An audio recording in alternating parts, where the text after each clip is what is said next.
तो दोस्त, आपने कभी महसूस किया है कि आप कहीं जा रहे हो और आपको लगे कि आपके पीछे कोई है? तो आज की कहानी मेरे एक दोस्त के साथ घटी है, जिसके बाद उसकी पूरी जिंदगी बदल गई। यह कहानी उस नहर वाली पुल की है जहां रात के 12 बजे के बाद परिंदा भी पर नहीं मारता। तो चलिए आगे बढ़ते हैं।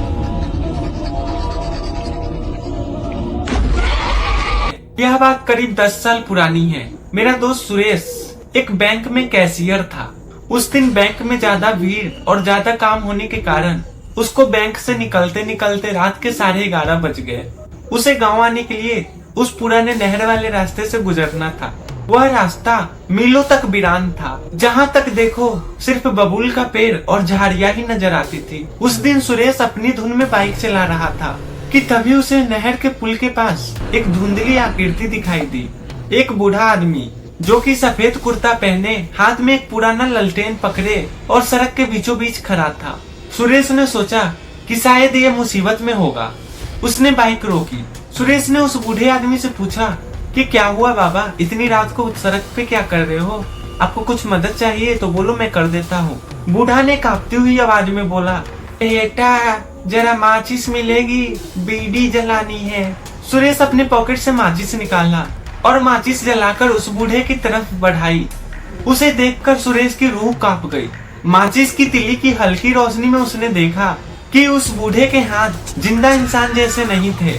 हाथ की खाल पूरी नीली पड़ चुकी थी, नाखून पूरे टेढ़े मेढ़े हो चुके थे।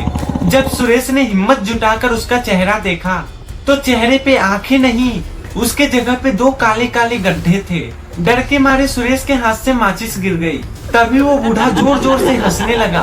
उसकी हंसी ऐसी थी जैसे कि कोई सूखी लकड़ियां तोड़ रहा हो।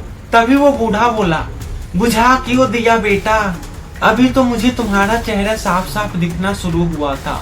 सुरेश ने बिना पल गवाए बाइक उठाया और वहाँ से एकदम रेस में भागा। वह बस वहाँ से भागना चाहता था। उसे लगा कि वो बच गया है, लेकिन तभी उसे महसूस हुआ कि उसकी बाइक हल्की हल्की भारी हो रही है। उसने साइड मिरर में देखा, लेकिन पीछे कोई नहीं था। लेकिन उसने जैसे ही सिर घुमाकर देखा तो उसे लगा कि जैसे कोई अदृश्य शक्ति उसके पिछले सीट पे बैठी हो और उसके कान में हल्की ठंडी ठंडी सांसें छोड़ रही हो। और तभी उसने फुसफुसाते हुए बोला, अभी तो जा रहे हो, लेकिन अगली बार फिर से माचिस लेकर आना। सुरेश जैसे तैसे करके अपने घर पहुंचा और घर पहुंचते से ही वो बेहोश हो गया। उसे 3 दिन तक बुखार रहा और वो आज भी उस रास्ते का नाम सुनकर सिहर उठता है। तो दोस्तों, अगर अगली बार आप कहीं जा रहे हो और सुनसान रास्ते पे किसी को देखो तो वहाँ पे रुकने से पहले एक बार जरूर सोच लेना। और हाँ, अगर आपको ये कहानी अच्छी लगी हो तो मेरे चैनल को सब्सक्राइब करना और बेल आइकन को ऑल पे सेट करना। अगर आप ये वीडियो फेसबुक पे देख रहे हैं तो फेसबुक चैनल को फॉलो करना और हाँ, लाइक कमेंट शेयर करना बिल्कुल भी ना भूलना दोस्तों। तो चलिए मिलते हैं अगली सुबह अगली कहानी के साथ। इसी के साथ विदा लेते हैं।